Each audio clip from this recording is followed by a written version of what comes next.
Magandang umaga sa inyong lahat. Ako po si Pastor Bong, bumabati na isang mapagpalang Monday morning sa ating lahat. Our verse for today will be coming from the book of Matthew, chapter 2. Let me show you the verse. Chapter 2, verse 11. Matthew chapter 2, verse 11. And when they had come into the house, they saw the young child with Mary, his mother, and fell down and worshipped him. And when they had opened their treasures, they presented gifts to him, gold, frankincense, and myrrh.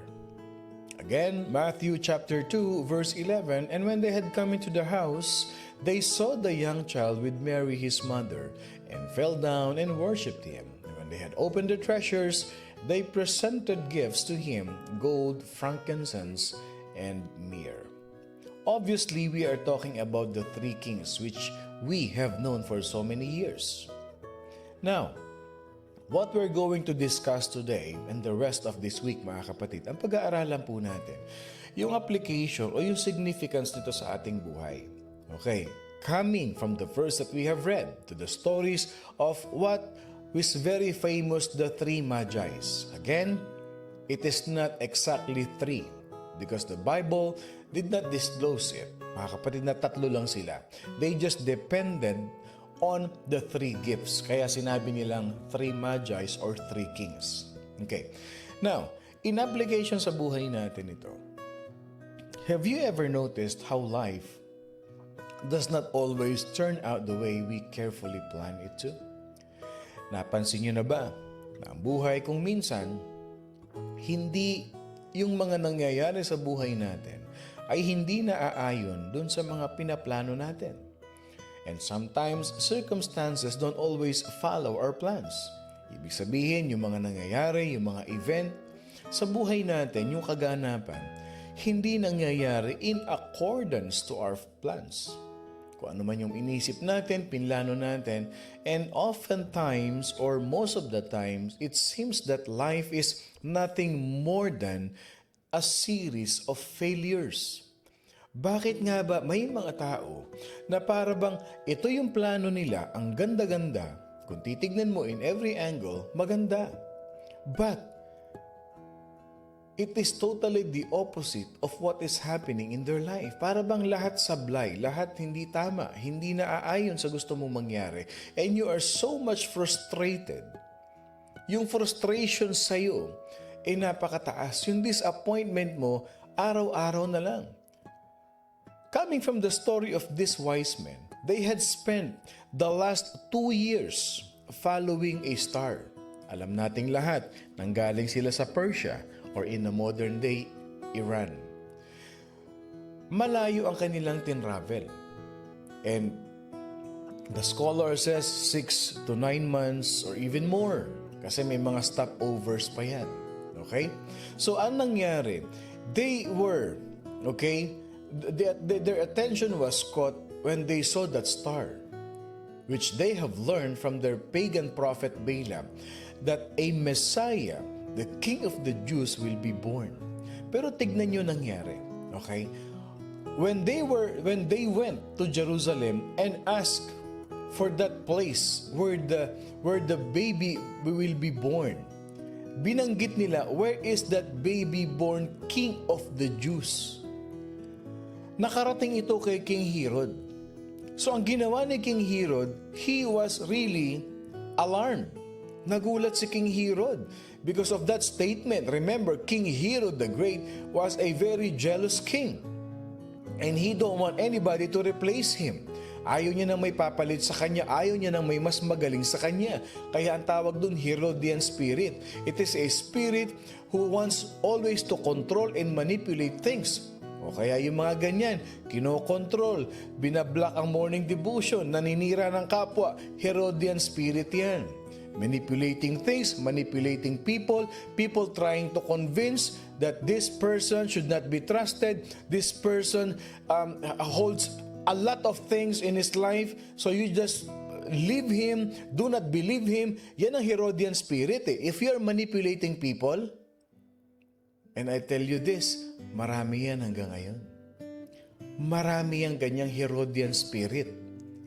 Spirit of manipulation and power and authority and controlling spirit, mag-ingat kayo dyan. Mag-ingat kayo dyan. Herodian spirit yan. So, ibig sabihin, when King Herod was alarmed and heard that this wise man, he knows this men. Alam niyang men of reputation to. And coming from those men of reputation, they mentioned King of the Jews. Sabi niya, hindi, ako lang dapat. Ako lang. Sino yan? So if you will read verse 7 and verse 16 of Matthew chapter 2, ano nangyari? Herod, he had secretly called the wise men. And they were so determined, mga kapatid. No? Kasi, ano to sinasabi niyo? Yung King of the Jews, yung baby niya, sige nga, hanapin niyo. Find them for me, and what will you have to do is tell me so I can worship Him as well. Pero, behind those statements, he really wanted to execute that baby. Kasi ayaw niya nang may papalit sa kanya. Ganyan ang Herodian spirit. Ganyan ang Herodian spirit. Okay? So to follow this star, balik tayo dito sa mga Magi's na ito. To follow these stars, obviously, they left their families, they left their homes behind. Mga kapatid, they had left their country. Imaginein mo, okay? Wala pang mga luxurious transportations noon. They really have to travel using their camels or any other animals sa pwede nilang sakyan. But during those time, camel lang ginagamit nila. And along the way, they have no doubt that they will face such challenges and obstacles. May pagdadaanan talaga sila mga pagsubok on their journey because it's a long journey. And they even found themselves in the presence of a king. Si King Herod. No? Then when they finally arrive at their destination, pagtapos sa King Herod, kinaharap nila, they found themselves facing the true king.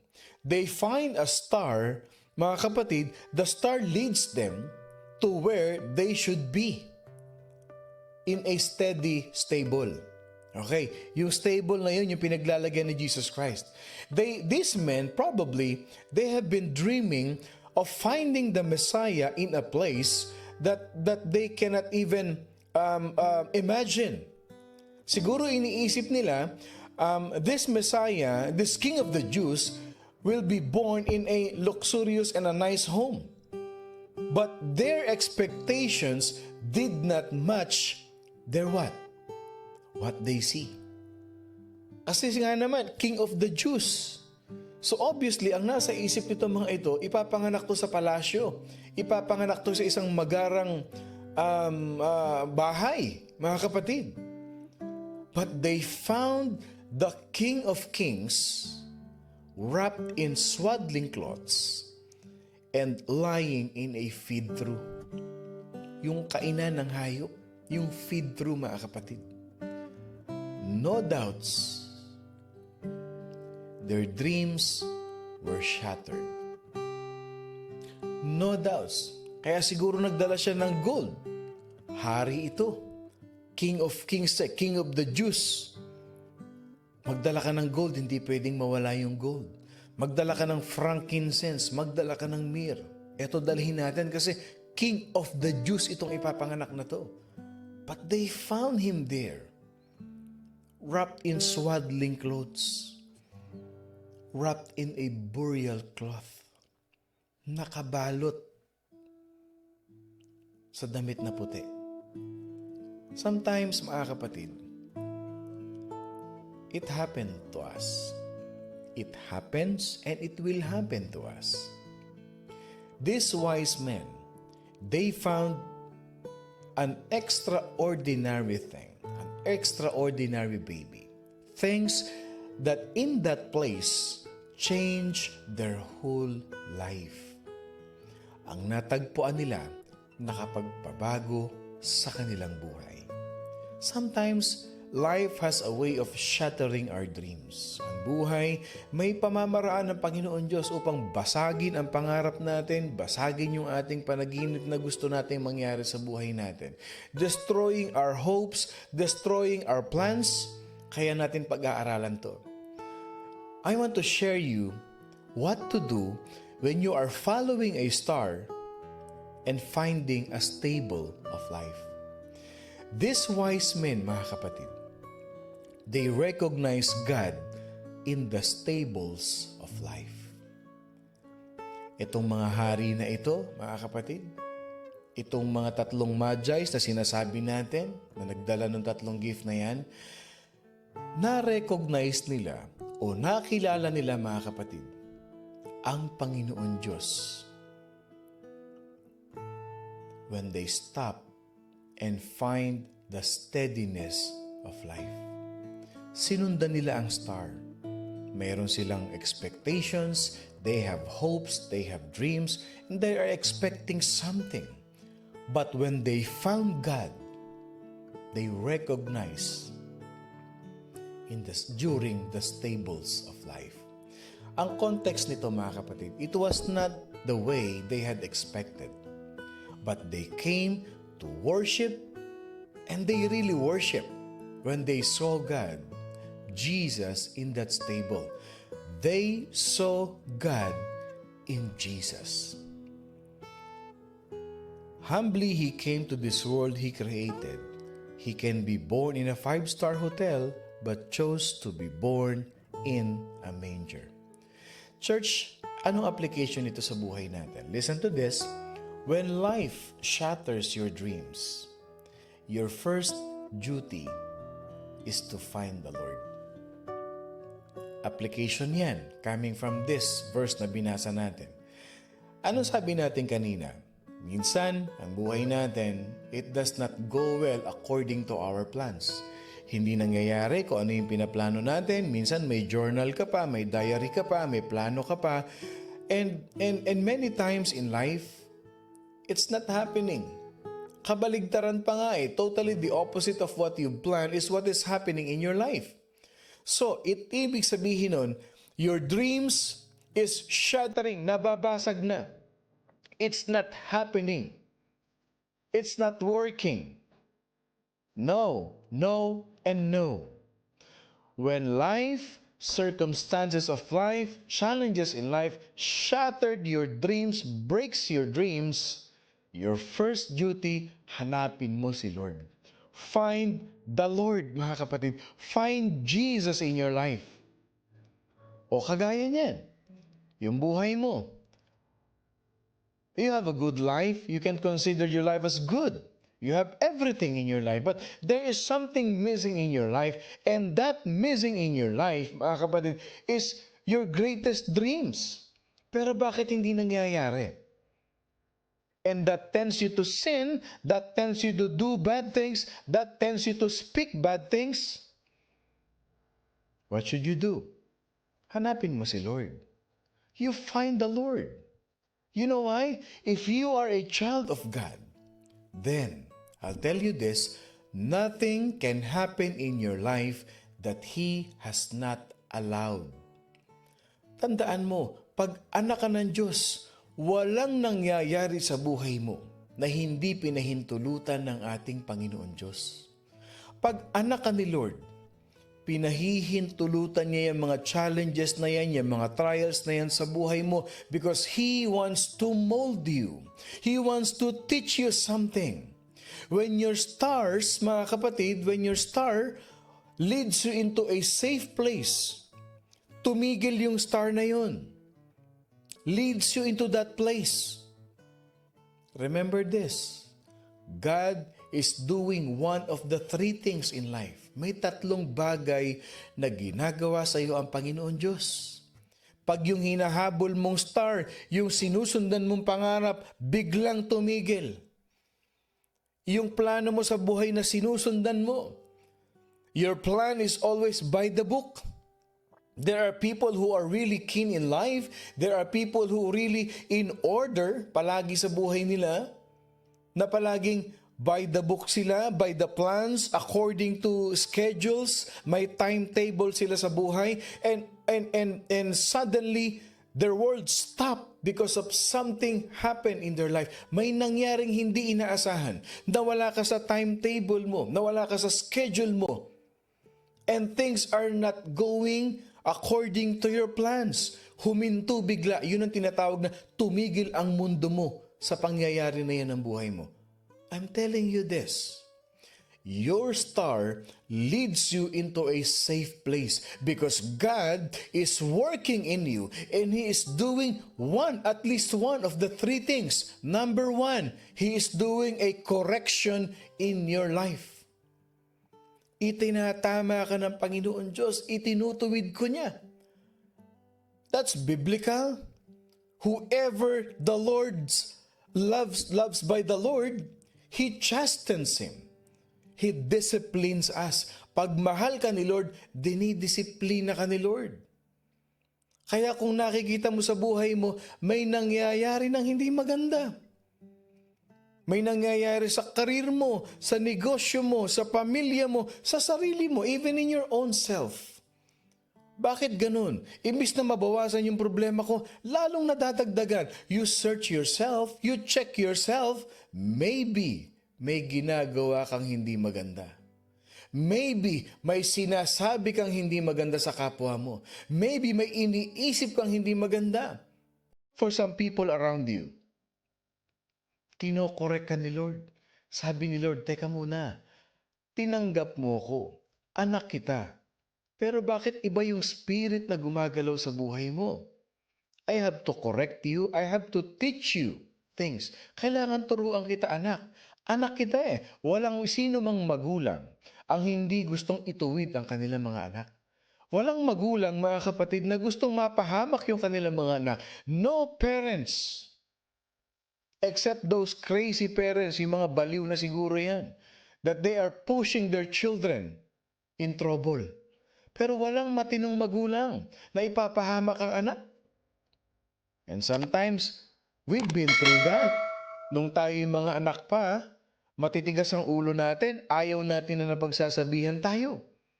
Nagagalit pa tayo sa nanay natin, sa tatay natin, kasi akala natin pinakikialaman nila tayo. But the reality is this, they are just trying to correct us.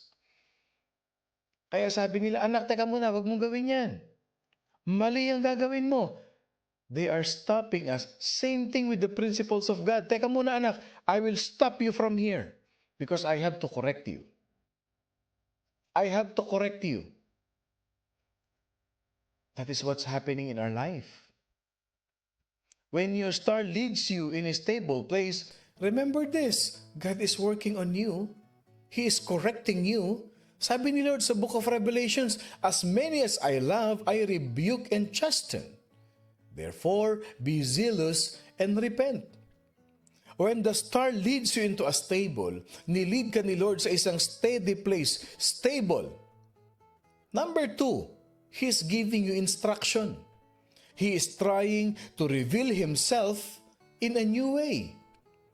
Teka muna, masyado ka mabilis. Hindi mo na sinasangguni sa akin yung mga ginagawa mo. I have to stop you. Because I want you to hear my instruction. Pakinggan mo muna ako. May sasabihin ako sa iyo. Ito mas tamang gawin mo. Kinokorek ka ni Lord. Binibigyan ka ng instructions ni Lord. Your star will lead you to a stable place. Because He will reveal to you many things. Kung babasahin natin ng John chapter 6, there are storms, there are hungers, there are fears. But all of them, God gave them instructions. And even the people of Israel, the nation of Israel, they never faced anything that they did. Ibig sabihin, lahat ng hinarap nila, consequences yan ng mga ginawa nila. Because God had to give them instructions. Matitigas ang ulo nila eh. Same thing with us. Pag hindi tayo nakikinig sa Lord, hindi natin sinusurrender kay Lord, minsan, dyan tayo napapahamak. So when your star leads you into a safe place, in a stable place, pinatigil ka. Be sensitive because God is working in you. Ano yung pangatlo? Why those stars leads us to a stable place? Kinokorek ka, binibigyan ng instruction, and God is making a perfection on you, mga kapatid. Kaya minsan, pinatitigil tayo ng problema. Challenges, circumstances, problems in life, they always stop our world. They always freeze our world. Hindi pa pagka meron ka matinding problema, humihinto ang takbo ng buhay mo. Yan ang nararamdaman mo. That is what you will feel. The world stop because of these big problems in your life. So kailangan tumigil ka. Kung may ginagawa ka mga unnecessary things, itigil mo. Kung may sinasabi kang unnecessary things, itigil mo. Because the Lord is trying to correct you. The Lord is giving you instruction, and you are in a stage of perfection. The Lord is trying to mold you into His image. Sabi ni Lord, teka muna, you are created in my image. That image is my goodness. Pero bakit hindi ka good? Bakit nagiging salbahe ka? Bakit hindi ka mabait? Bakit nagiging mapanira ka sa kapwa mo? Kadalasan pa nga, hindi lang ordinaryong tao, hindi lang basta-basta tao sinisiraan mo. Your own family. Sinisiraan mo yung mga mahal mo sa buhay. And as a Christians, sinisiraan mo yung pastor mo. Sinisiraan mo yung cell group leader mo. You are trying to prove something that you are the leader. You are trying to prove something that you are better than anyone else. Hindi maganda yon. The goodness of God is the image of God that has been used to mold us, to create us, mga kapatid. The Lord is molding you because He wants you to be a vessel that He can use, and He has chosen you as that vessel for you to be ready of service to Him. Nililinis tayo ni Lord. Hindi pwedeng gamitin ni Lord ang isang maruming vessel for His glory. So He is correcting you, He is giving you instruction, and you are in the stage of perfection. Church, never, ever, ever forget this. Moses, he could not have led Israel until he first led those sheep in the wilderness. Tinuruan siya ni Lord doon. From a prince to a shepherd in the wilderness. Dumaan siya sa training process. Kailangan masaulo niya muna by heart what is in the wilderness so that he can lead the people of Israel. He was in a situation where he killed an Egyptian and he needed to escape. Those are shattered dreams in life. Ang ganda ng buhay niya. Pero bakit nangyari yon? His star stopped in a stable for him to go under process. I'll tell you this. When your star leads you to a stable or to a steady position, or it stops eventually, suddenly in your life, you look for God. Why? Because in that stable, He will be there for you. Pag hindi nangyayari, in accordance to our plan, tumigil ang ikot ng mundo, you pray to God. Lord, what are you trying to teach me? Lord, what are you trying to say to me? And these Magi's, they recognized the presence of God. When that star stopped in that stable, nakita nila si Jesus. Nakita nila ang Panginoon Diyos. Kaya sa ating mga Kristiyano, as believers, followers of Jesus Christ, mga kapatid, never, ever, ever think of giving up. Though our stars stop in a particular place, in a particular situation in our life, the first thing that you have to do, you look for God. You'll find God in that stable place in your life. And what did they do? They render gifts in the stables of life. They render gifts Nagbigay pa sila ng regalo during that stables of life. Alam niyo, mas madali sa kanilang bumalik eh. It would have been easy for them to turn around and pack the old things that, dyan pala, okay, let's go back. Kasi hindi naman pala ito yung ina-expect natin. But they did not stop there. They did not turn their backs. They gave Jesus what is rightfully for Jesus. And the significance of the gifts and the necessity is in just in time. The significance of the gifts, mga kapatid, when your star leads you into a safe place, that is the time to give. Most people, they respond to that stable, mga kapatid, and most people will stop giving when they get in the stable. Okay, ganito yan. Maraming tao, kahit na binagsakan ng problema, they always faithful to God. Faithful pa rin sa Lord yan. But many people, they only worship God when they are well off, when things are doing good in life. But when a sudden problem came to you, when a big, huge problem comes into your life, tumitigil na. Yung faithfulness kay Lord, wala na. Yung commitment kay Lord, wala na. That is a wrong response, mga kapatid. And we all know that one of the ways that we can get from God is to give Him what belongs to Him. And these people, these kings, mga kapatid, these wise men, received, mga kapatid, way more than what they gave. Yan ang principle ni Lord sa atin. Yan ang principle ni Lord sa atin. You know why? Here is the truth. No one, nothing, or no man can ever outgive Him. Hindi natin kayang higitan, hindi natin kayang lampasan ang ibinibigay ng Diyos sa atin. And the surest way to get a blessing is to be a blessing. Huwag natin kakalimutan yan. Huwag nating kakalimutan yan. Because those who find the Lord will experience the abundance of life and the supply of Jesus, mga kapatid. So, these wise men, they received grace in the stables of life. First, they experienced the saving grace because they acknowledged Jesus as their king. And secondly, they experienced a sustaining grace. God saved them in a dream. They gave Him direction. God gave them direction. So, ibig sabihin, when our stars leads us to our stable, mga kapatid, we can expect to find God's grace in that hour, in that time of our need.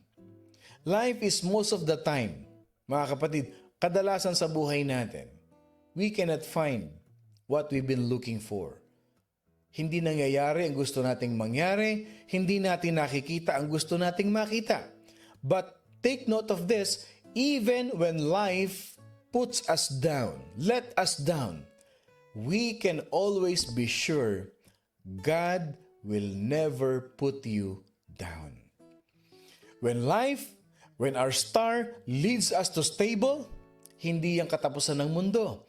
Pag tumigil yung star na sinusundan natin, in a steady place, mga kapatid, we can expect that God will provide His leadership to us and He will give His guidance for us.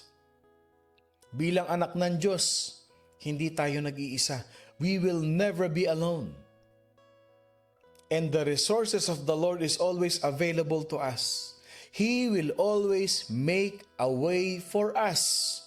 And He will always provide and support us through the stables of life. Huwag niyong kakalimutan yan, mga kapatid.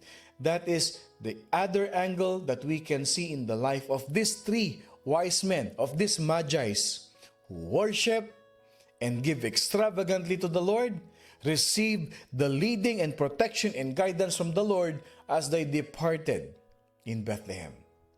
I hope and pray that we have learned a powerful revelation of the Lord for us today, mga kapatid. Now, the question for us is this: have you ever been following a star and being damaged and disappointed in a stable, surrounded by so many shattered hopes and dreams in life. Maybe you are in that situation right now. Kung meron ka man disappointments, huwag mong idamay ang kapwa mo. Kung meron ka man lungkot sa buhay mo, huwag mong gamitin ng ibang tao.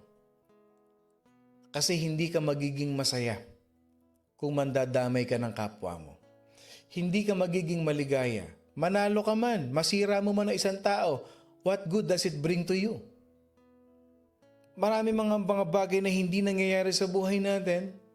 I'll tell you this, Jesus is in your stable condition. He is working on your behalf and He is so much concerned about your need. Just do what the wise men did. Fall down before Him and worship Him. Kay Jesus ka magsumbong, huwag sa ibang tao. Kay Jesus ka mag-worship, huwag kay Herodian spirit. Make yourself useful for the glory of our Lord Jesus Christ. Magandang umaga po sa ating lahat. Ako po si Pastor Bong, bumabati na isang mapagpalang Monday morning sa ating lahat. Lagi niyong tatandaan, always worship God. In times of difficulties, lalong mag-worship. At wag na wag kakalimutan, we are blessed by God. I love you all mga kapatid with the love of the Lord.